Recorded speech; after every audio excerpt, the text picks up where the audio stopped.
No, podpíšte to dobre. Áno, mohli sme to doplniť. Čo? Verejnosť. No, koľko ľudí prišlo? My sme traja. No, tak aj, no, najkrajšie.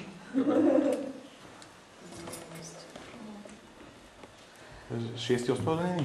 Šiesti ospravedlnení. Dobre, máme 3 hodiny?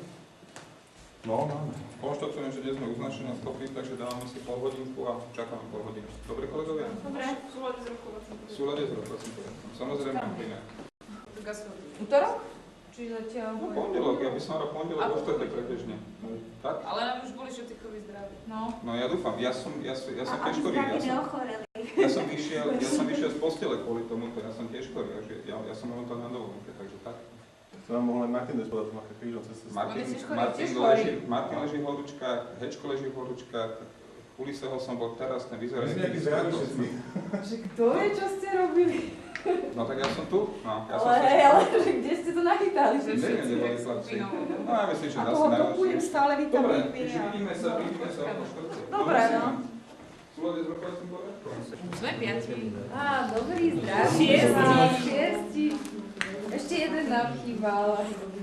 To Mariáša? Šiesti je umier kolektív. Ospravedlňoval som takto iba.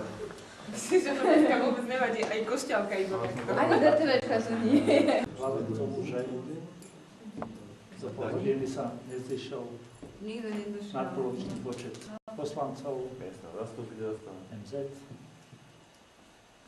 Starosta oznámi. No a spolu s rovnou 6. A však mohlo sedieť s nami, sme sa mohli rozprávať. Niečo stránku. Šiesti. Je pol? Dobre, takže vážení kolegovia, bohužiaľ, ako ja idem tiež dobre schopný. Navrhujem pondelok o 5. Vyhovuje vám sa? Neskoro. Trošku skôr, že máme celý program. Ja myslím, že za 3 hodiny sme hotoví. Dobre, ja vám to samozrejme pošlem všetkým, tak sa patrí. Ja navrhujem pondelok o 5. a môžete mi k tomu mailom, keď to vyhovuje. Dobre, budeme to ešte komunikovať, pretože sa dohodneme na tomto čase. Pondelok o 5. komisia sociálna výbor. Môžete si predradiť.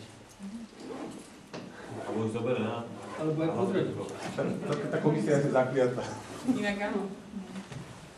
Dobre, to si treba, keď si tá komisia dáva nejaké, tak potom treba niečo koordinovať.